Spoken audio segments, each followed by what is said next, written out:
Hi everyone, welcome to the channel. This is Chusi, my leopard gecko, and my very first video. I thought it would be good to start with a vivarium tour, as well as a brief introduction to Chusi.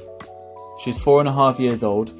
We've not had her since being a hatchling, but she is definitely fully grown now, being 9 inches from tip to tip. She is a perfect example of why leopard geckos are so popular in the reptile community. She's easy to care for, she's got lots of personality, she's fast when she wants to be.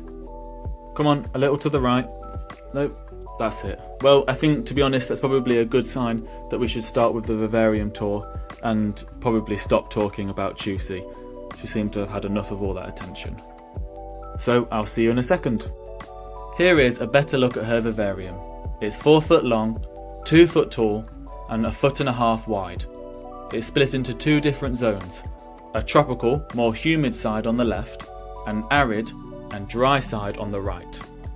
She has a heat bulb, as you can see, with a basking spot, both the platform that's slightly raised and the grey rock in the middle. Obviously, with it being such a big vivarium, there is also a second heat source, which is a heat mat on the left hand side, underneath the cork bark tunnel that you can see in the middle.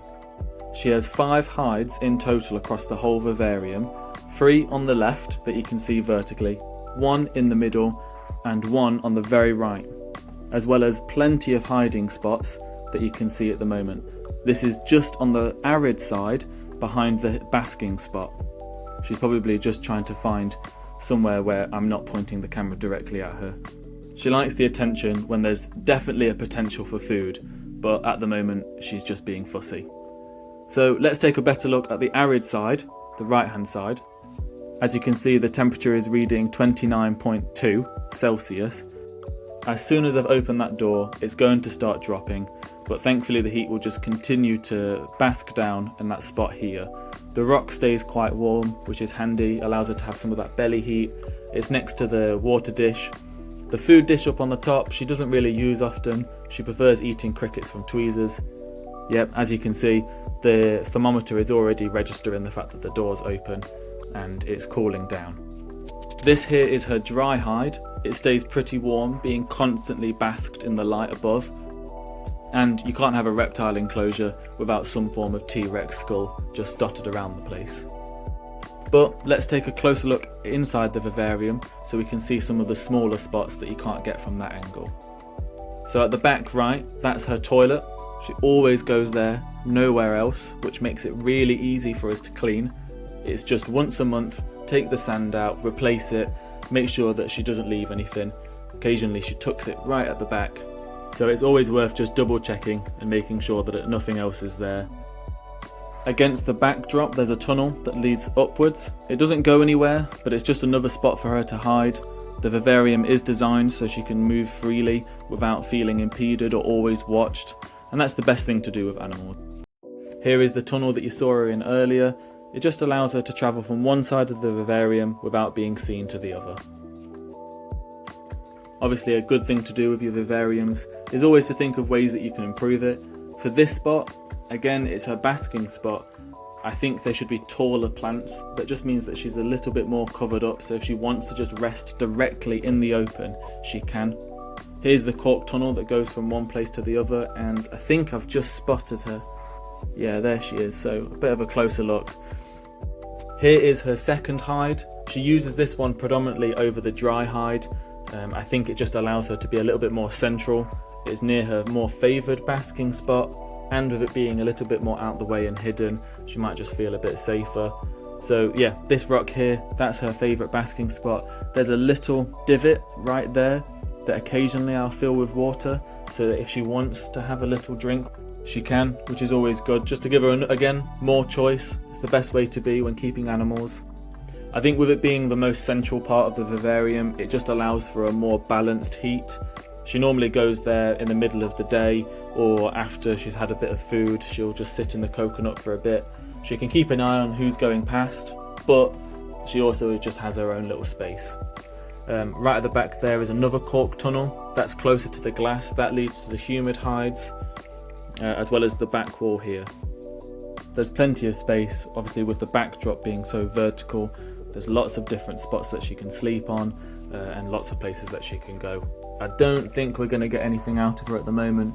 She is quite happy sitting in that coconut for the time being, so it's probably best that we just leave her, let her be, and she'll probably come out later on. A lot of time as well, I've noticed, especially if she's a bit cautious, she'll sit on top of the coconut but just underneath the cork tunnel. That's really the summary of the right hand side. We try and keep it as dry as possible. There's a few hiding spots, but let's move over to the left hand side. And as soon as I open the glass, that's it.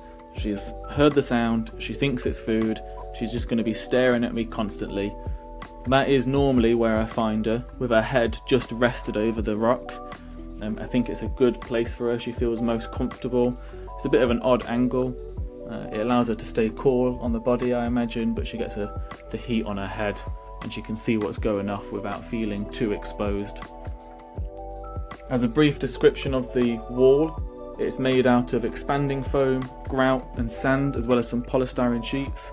There is animal safe PVA sealant on it as well, just to make sure she doesn't get any bad chemicals. On that little platform was Pedro, the plastic monitor. Here are the first 2 humid hides. Inside is lots of moss that's sprayed daily. Unfortunately, I wish I'd redesigned it and actually had them connecting, but they are just 2 separate ones. This one is about the size of my fist, so Chusi can get in there quite comfortably. This one is a little bit smaller, bit of an odd angle, but there's more resting space in front. And right at the bottom is her final hide. This is the one she spends the most amount of time in. It must just be her favourite spot. It's quite tucked away. It's not too far away from the heat mat. It's not directly over it, but obviously there's some residual heat that goes into it. She's quite a curious lizard, but sometimes she just needs a little bit extra oomph to get her to wake up and have something to eat. So here's the summoning club. A few taps on the side of the vivarium, a few scrapes into the soil, and she'll normally just come straight out and see what's going off. It's a good way as well, she sort of recognises this movement with food.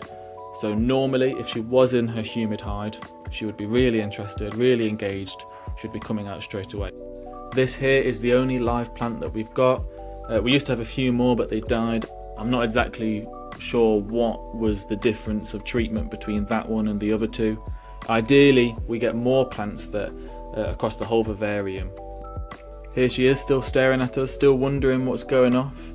She must have heard the club, and she's just waiting for something else to happen.